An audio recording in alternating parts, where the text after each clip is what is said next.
ओम श्री सद्गुरु परमात्मने नमः। श्री योग वशिष्ठ महारामायण स्थिति प्रकरण सर्ग 21। श्री वशिष्ठ जी बोले, हे रामचंद्र जी, जैसे पवन जैसी सुगंध से मिलता है तैसा ही उसका स्वभाव हो जाता है, और जैसे जल जिस रूप से मिलता है तैसा ही हो भासता है, तैसे ही मन जिस पदार्थ से मिलता है उसका रूप हो जाता है। मन से रहित जो शरीर से क्रिया करता है उसका फल कुछ नहीं होता, और मन से करता है उसका पूर्ण फल होता है। जिस ओर मन जाता है उसी ओर शरीर भी लग जाता है। बुद्धि इंद्रिय जो मन रूप है वे यदि क्षोभ को प्राप्त हो और देह इंद्रिय स्थिर हो तो भी कार्य होता है, पर यदि मन क्षोभित न हो और कर्म इंद्रिया क्षोभित हो तो कार्य नहीं होता। जैसे धूल शोभायमान हो तो पवन बिना आकाश को उड़ नहीं सकती, और पवन क्षोभायमान हो तो चाहे जैसी धूल स्थित हो उसको उड़ा ले जाती है।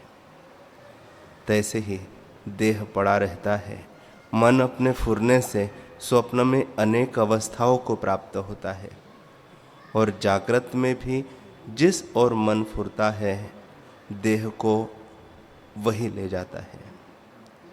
इससे सब कार्यों का बीज मन ही है, और मन से ही सब कर्म होते हैं। मन और कर्म परस्पर अभिन्न रूप है। जैसे फूल और सुगंध अभिन्न रूप है तैसे ही मन और कर्म है।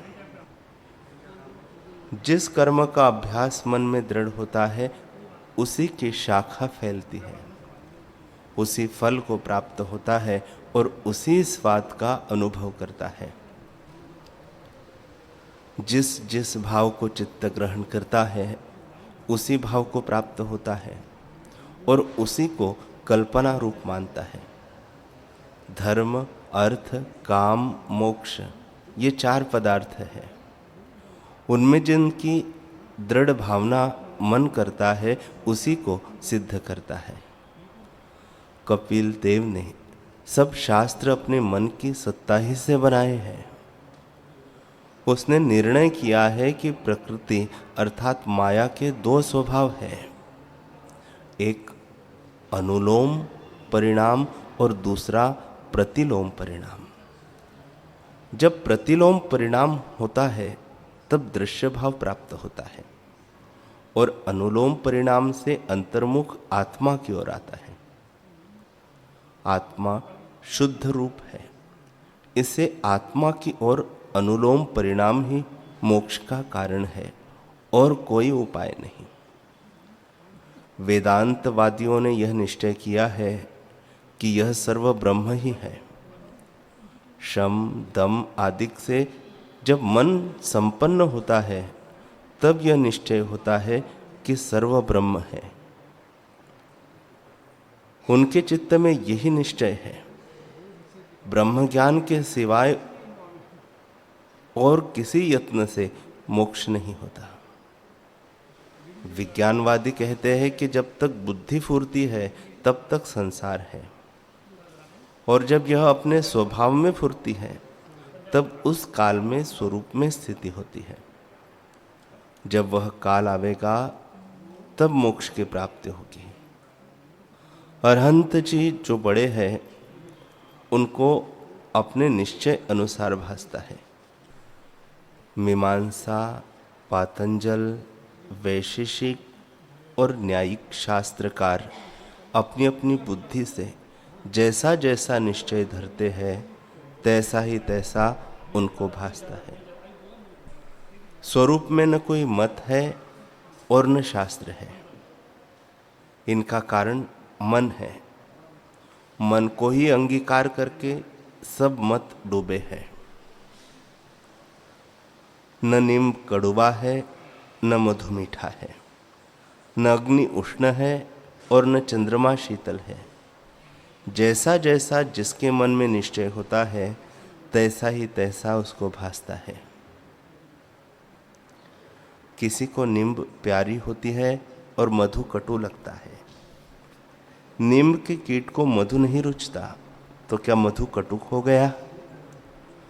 विरहणी स्त्री को चंद्रमा अग्निवत भासता है और चकोर अग्नि को भक्षण कर लेता है। निदान जैसी जैसी भावना पदार्थ में होती है तैसा ही तैसा हो भासता है। सब जगत भावना मात्र है।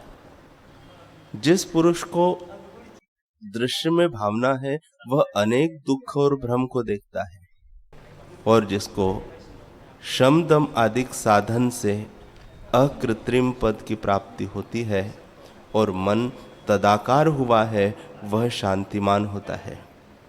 दूसरा उस सुख को नहीं प्राप्त होता।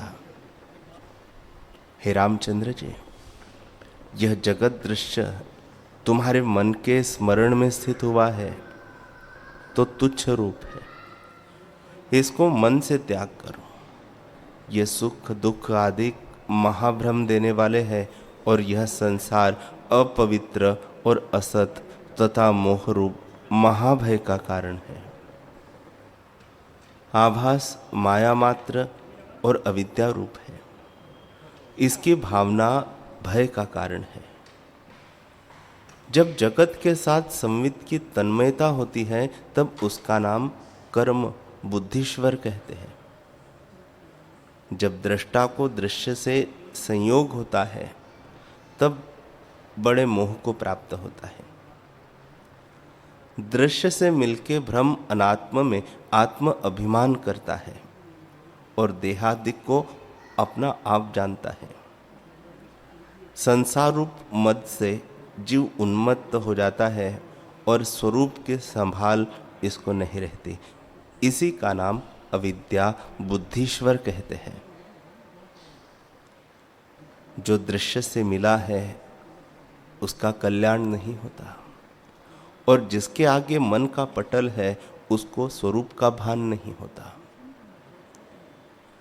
जैसे सूर्य के आगे जब मेघ का आवरण आता है तब वह नहीं भासता, तैसे ही मन के आवरण से आत्मा नहीं भासता। इससे मन रूपी आवरण को दूर करो। मन का रूप फुरना है, उसको संकल्प कहते हैं। जो जो संकल्प फुरे उनको त्याग करो। असंकल्प होने से मन नष्ट हो जाएगा। हे रामचंद्र जी, जब तुम सर्वभाव और सर्व पदार्थों में असंग होगे तब दृष्टा पुरुष प्रसन्न होगा और उससे तुमको निर्विकल्प चिदात्मा की प्राप्ति होगी।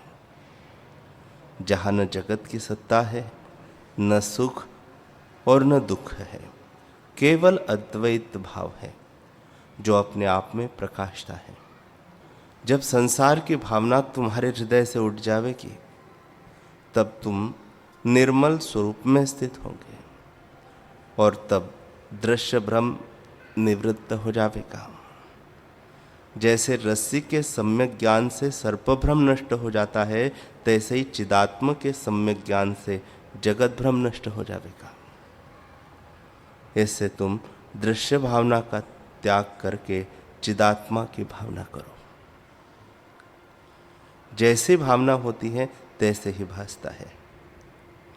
यदि प्रथम भावना को त्याग के और भावना करता है तो प्रथम का अभाव हो जाता है। जैसे दिन हुए से रात्रि का अभाव हो जाता है, तैसे ही आत्म भावना से दृश्य भावना का अभाव हो जाता है। जैसे लोहे को लोहा काटता है, तैसे ही भावना को भावना काटती है। इससे अतुच्छ, निरुपाधि और निसंशय पद का तुम आश्रय करो। जब उसकी भावना दृढ़ होगी तब तुम भ्रम से रहित सिद्ध पद को प्राप्त होंगे। हे रामचंद्र जी, तुम्हारा आत्मस्वरूप है, तुम बुद्धि आदि की कल्पना मत करो। जैसे बालक से कहिए कि शून्य में सिंह है तो वह भयवान होता है, तैसे ही जब शून्य शरीर आदि को में विचार से बुद्धि नहीं आती और यह मैं हूँ, यह और है इत्यादि जो कल्पना होती है, सो ऐसी है जैसे बालक को अपनी परछाई में वेताल कल्पना होती है, जो कि अपनी कल्पना के वश से भाव अभाव, शुभ अशुभ क्षण क्षण में प्राप्त होते हैं और कोई सतरूप कोई असतरूप भासते हैं। जैसे जैसे भावना होती है तैसा ही तैसा भासता है।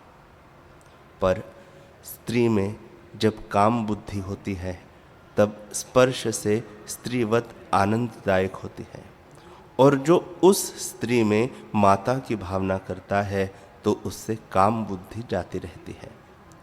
इससे यह देखो कि जैसे जैसे भावना होती है तैसा ही तैसा हो भासता है।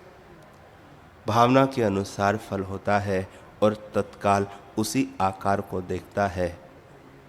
ऐसा पदार्थ कोई नहीं जो सत्य नहीं, और ऐसा पदार्थ कोई नहीं जो असत नहीं।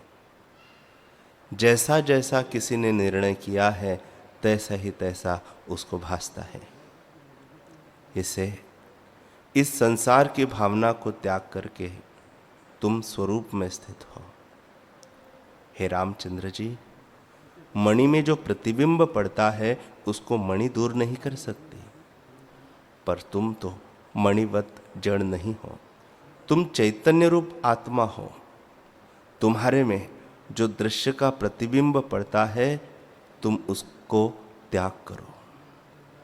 जो संकल्प दृश्य का उठे उसको असतरूप जान के त्याग दो, और प्रकृत व्यवहार जो प्राप्त हो उसको करो, और मणि किनाई भीतर से रंजित से रहित हो रहो। जैसे मणि में प्रतिबिंब बहिर्दृष्टि आता है और भीतर रंग नहीं चढ़ता, तैसे ही बहिर्दृष्टि व्यवहार तुम्हारे में भासे परंतु हृदय में उसको राग द्वेष स्पर्श न करे।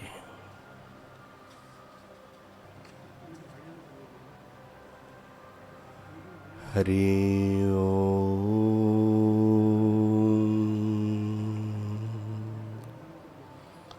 हरि ओम।